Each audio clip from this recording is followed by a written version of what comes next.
bruxo do Cosme Velho. Homem subterrâneo.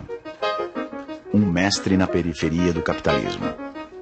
São muitos os modos de se referir a Machado de Assis. Machado de Assis é um observador agudo da vida brasileira. Como revolução formal, foi a mais importante da literatura brasileira. Eu acho que Machado é totalmente homem do seu tempo e do seu país. O Machado de Assis teve essa coisa extraordinária de ser cético em relação ao progresso. Machado de Assis é um dos maiores escritores da literatura.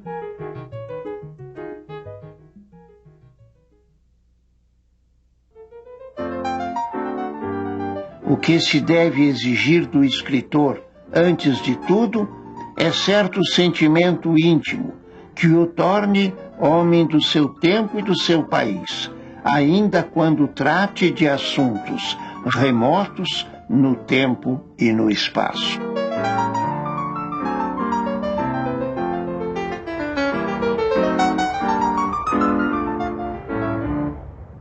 Joaquim Maria Machado de Assis nasceu no Morro do Livramento, no Rio de Janeiro, a 21 de junho de 1839. Seus pais morreram cedo e Machado passou por dificuldades econômicas. No Morro do Livramento, ele era basicamente dominado por uma grande propriedade rural, durante uma boa parte do século XIX, que era da família Barroso, né? Que era a propriedade dentro da qual a família do Machado de Assis havia sido dependente, agregada. Machado não fez estudos regulares e começou a trabalhar cedo. Aos 16 anos, era tipógrafo na editora de Paula Brito. Foi por intermédio de Paula que conheceu vários escritores e publicou seu primeiro poema em 1855. A estabilidade econômica veio aos poucos. Passou de tipógrafo a revisor até ser admitido na redação do Correio Mercantil. Antes dos 30 anos, Machado já é um escritor e jornalista conhecido. Enfim, uma vida ao mesmo tempo modesta, penosa, mas que foi bem sucedida.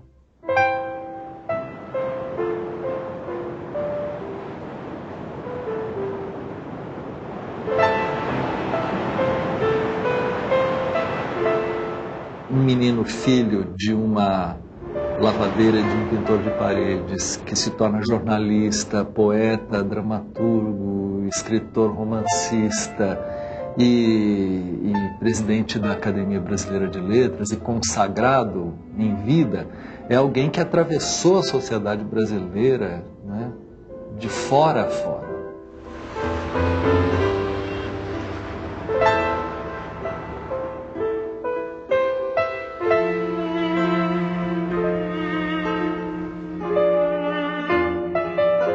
A partir de 1874, Machado ingressa no Ministério da Agricultura, onde nos 35 anos seguintes vai ser sucessivamente promovido.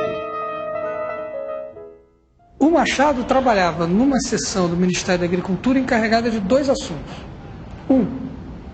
Escravidão. Ele tinha que cuidar de acompanhar a aplicação da lei de 28 de setembro de 1871, a chamada Lei do Ventre Livre. O outro assunto era política de terras. E essas batalhas cotidianas, muitas das quais o Machado perdia cotidianamente, né? Eu acho que acabou tendo uma influência muito grande na maneira como ele passou a representar literariamente aquela classe senhorial, aquela sociedade. A liberdade não é surda-muda nem paralítica. Ela vive, ela fala, ela bate as mãos, ela ri, ela assola, ela clama, ela vive da vida.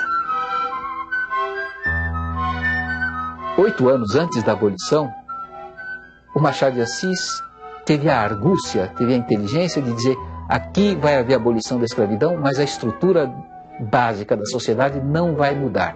Quer dizer, não é verdade que o Brasil esteja progredindo em direção de uma sociedade igualitária.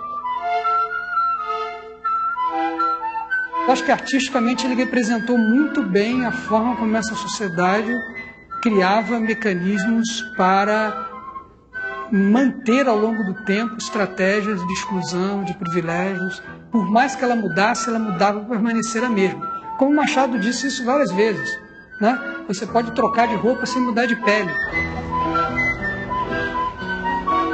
Machado de Assis é um observador agudo da vida brasileira, da sociedade brasileira, da realidade brasileira e do modo de formação dessa sociedade.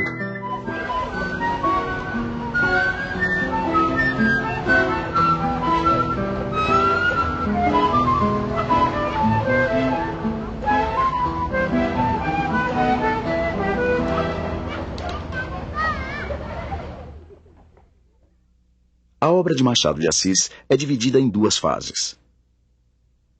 Os romances da primeira fase são considerados convencionais tanto por manterem-se presos às características mais gerais do romance do século XIX, como pela abordagem do contexto social. Nesses romances da primeira fase, o Machado de Assis não tem objeções nem ao modo de vida da sociedade brasileira, nem aos desejos de ascensão social. Do tratamento que o narrador de terceira pessoa dá a essas figuras, há como que um pacto, né, com o bom senso, para mostrar que é assim mesmo, que elas agiram bem, né, que elas agiram, vamos dizer, de uma maneira adequada. Né. Nesse sentido, ele tem o ângulo das pessoas que querem subir e que são inteiramente conformistas. Quer dizer que não veem o tema da injustiça no fato de elas estarem em situação muito desvantajosa. Veem só as brechas que existem para que possam subir. Com quase 40 anos, vítima de crises epiléticas, Machado de Assis é obrigado a retirar-se para Friburgo. A superação dessa crise é para muitos a causa de uma evolução espiritual que vai resultar na fase madura de Machado, iniciada pelos contos de papéis avulsos e pelo romance revolucionário Memórias Póstumas de Brás Cubas. Como revolução formal, foi a mais importante da literatura brasileira, sem dúvida nenhuma. Começou um romance que a gente pode chamar de moderno. Esse grande romance do Machado de Assis, ele depende de uma visão desabusada da cultura brasileira.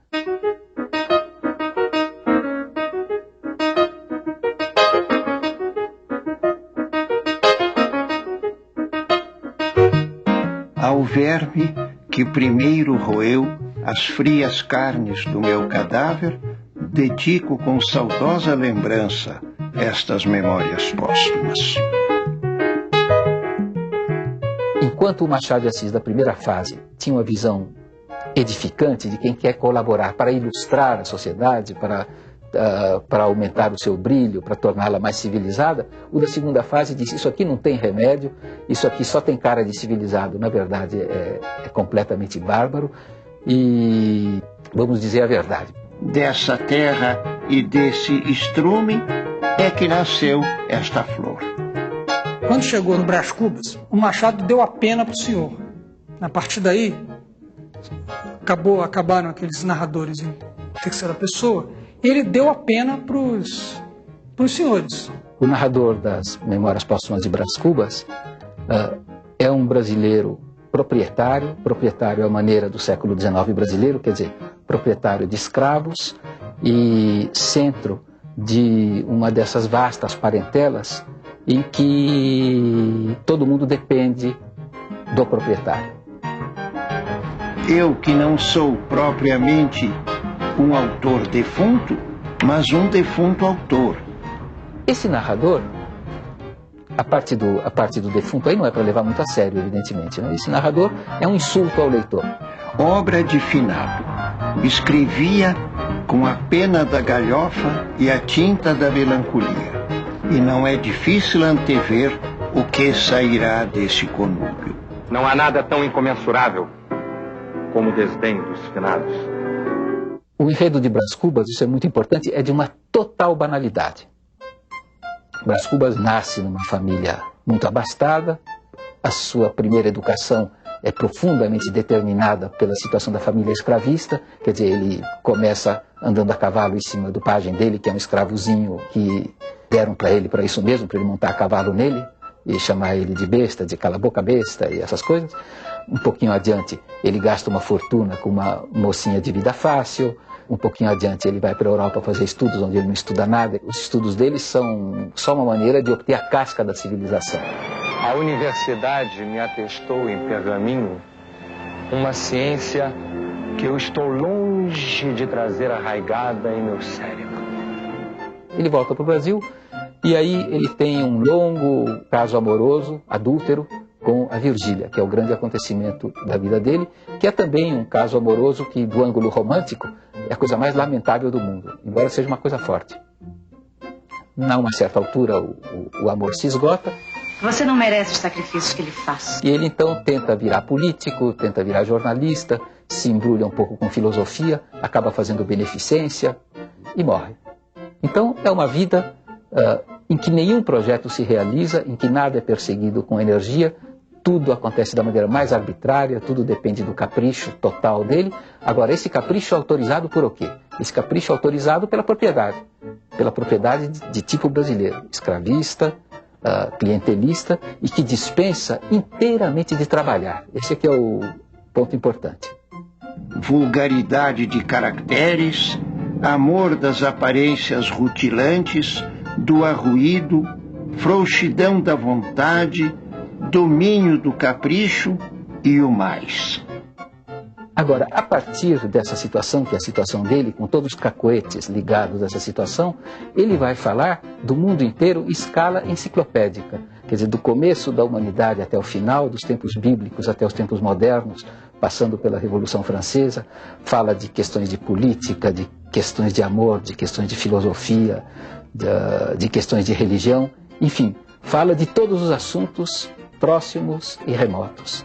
Mas o que aconteceu na realidade? Na realidade, ele submeteu a história do mundo, por assim dizer, e o mundo inteiro, aos caprichos, aos cacuetes autoritários de um proprietário brasileiro à maneira do século XIX, quer dizer, à maneira da sociedade escravista que havia aqui. O nosso Brasil é de assombrar e assombrar-se. O enredo, no caso, não conta a metade da missa. Entretanto, o ritmo desse enredo é sintetizado pelo narrador e reproduzido ao infinito. Então, é uma espécie de vida caprichosa contada de maneira caprichosa. Isso potencia esse capricho, que é articulado com a sociedade brasileira, e dá a ele uma grande envergadura de grande livro. Aí é que está a força do livro.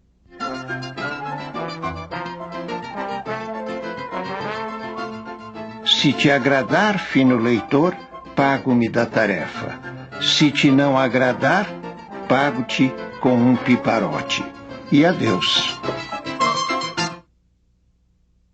Depois de Brás Cubas, Machado voltou ao estilo das memórias em Dom Casmurro. Nesse romance, ele trata novamente das elites brasileiras na prosa culta e elegante de Dom Casmurro, um senhor solitário que lembra de seu amor por Capitu, a morena dos olhos de ressaca.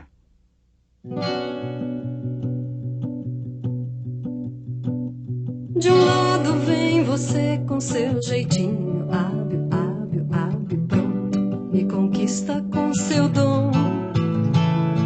De outro esse seu site petulante, www.poderosa.com. É esse o seu modo de ser ambíguo, sábio, sábio e todo encanto, canto, canto. Raposa e sereia da terra e do mar, na tela e no ar. Você é virtualmente amada, amante. Você real é ainda mais tocante. Não há quem não se encante. Um método de agir que é tão astuto, com jeitinho alcança tudo, tudo, tudo. É só se entregar, é não resistir, é capitular. Capitu, a ressaca dos mares, a sereia do sul, captando os olhares, nosso totem tabu, a mulher em milhares. Capitu, de um lado vem você Dom Casmurro conta, sobretudo, a história do seu amor de adolescência, que vai até um casamento e que termina mal, porque ele chega à conclusão de que a mulher o tinha traído, que o filho dele não era dele, mas do melhor amigo, conclusão que faz que ele põe a mulher para fora de casa, expulsa ela para a Suíça, exila ela na Suíça, e nunca mais vê o menino, a não ser no fim da vida.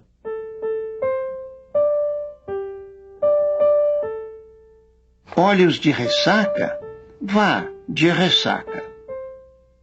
Traziam não sei que fluido misterioso e enérgico, uma força que arrastava para dentro como a vaga que se retira da praia nos dias de ressaca.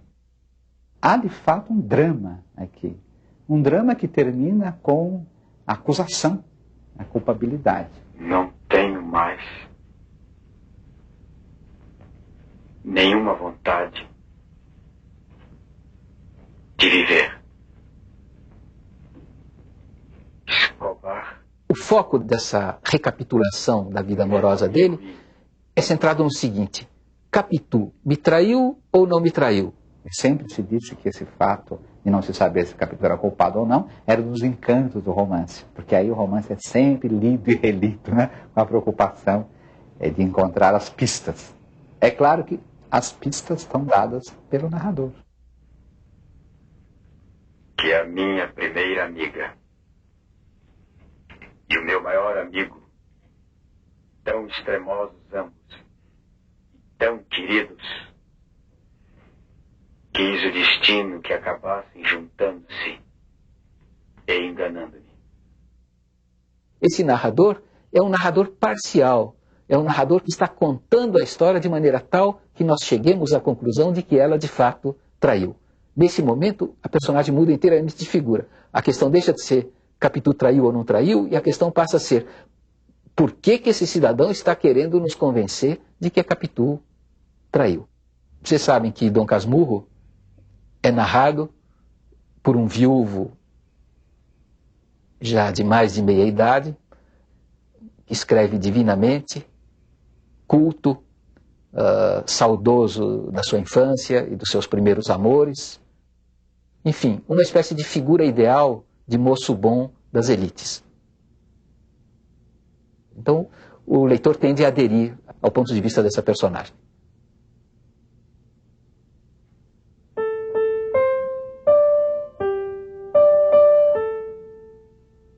Que em lugar da temática geral da fidelidade e da traição, nós temos outro tema. Nós temos a história de um homem culto que resume as virtudes de elegância e de bondade e de caráter das elites brasileiras, que está querendo nos convencer de que, embora ele tenha sido arbitrário, autoritário, patriarcal, à maneira tradicional, e tenha, com isso, destruído a sua própria vida, destruído a vida da mulher que ele amava e com quem ele vivia, da qual ele tinha um filho, ele está querendo nos convencer que, com tudo isso, ele é uma pessoa civilizadíssima e que ele tem razão.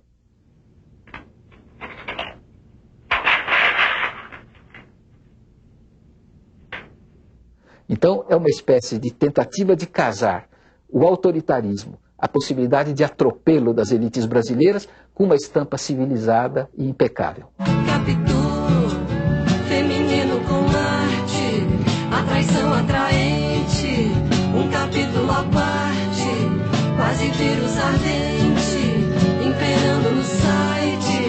Capitu. Além dos romances, Machado escreveu cerca de 200 contos.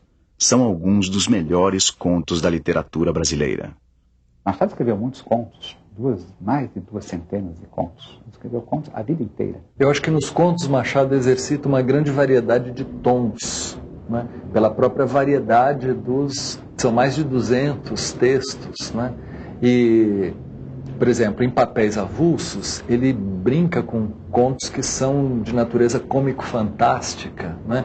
Contos, por exemplo, A Sereníssima República, que é a paródia de uma conferência de um padre que fala sobre a vida política entre as aranhas, por exemplo. Esse tipo de situação, Machado de Assis desenvolveu muitas vezes em contos.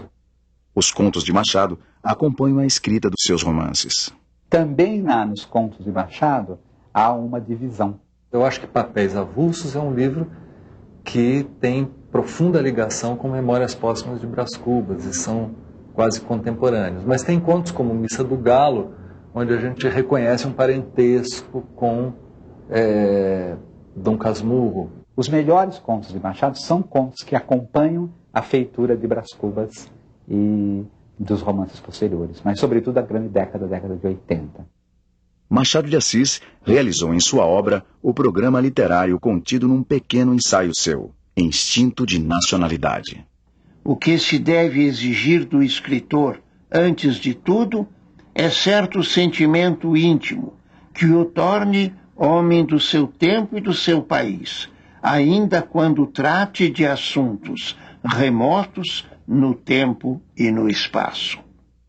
O que significa falar de assuntos remotos no espaço e no tempo, quer dizer do mundo inteiro, como brasileiro, como homem do seu tempo e do seu país? Isso é fácil dizer, mas é difícil de explicar. Eu acho que falou-se muito, mesmo na época de Machado, que ele não era um escritor que apresentava a realidade brasileira, que era um escritor pouco brasileiro. Mas isso é uma coisa que o tempo veio desfazendo. O Machado de Assis se vale dos recursos literários acumulados na tradição do Ocidente. Ele se vale de tudo. Entretanto, ele se vale disso tudo sempre num espírito atualista de captar o presente brasileiro do século XIX. O espírito, a crise da consciência brasileira ligada ao escravismo, ligada ao fim do escravismo, em finais do século XIX. O Machado é um homem profundamente inserido no seu tempo, porque ele era profundamente comprometido em entender o presente daquela sociedade, né? E preocupado com o que acontecia.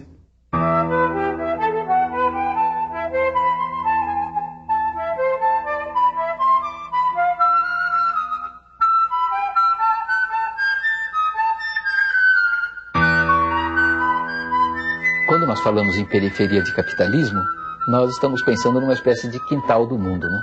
Um lugar onde não acontece o essencial da sociedade contemporânea e da sociedade moderna. A arte, nesse sentido, é uma coisa muito peculiar, porque o fato é que muita arte de primeira qualidade se produziu em condições periféricas. E ser um mestre na periferia do capitalismo é encontrar a maneira pela qual essas inferioridades se articulam com as ditas superioridades do centro. E mais, uma vez que nós entendamos que essas coisas são complementares, a periferia passa a ser uma perspectiva crítica importante para entender e discordar da direção que os países centrais, que o núcleo central do capitalismo está dando, a direção que ele está dando ao curso da história contemporânea. E nesse sentido, o Machado é realmente um grande mestre na periferia do capitalismo. Joaquim Maria Machado de Assis morreu aos 69 anos em 29 de outubro de 1908.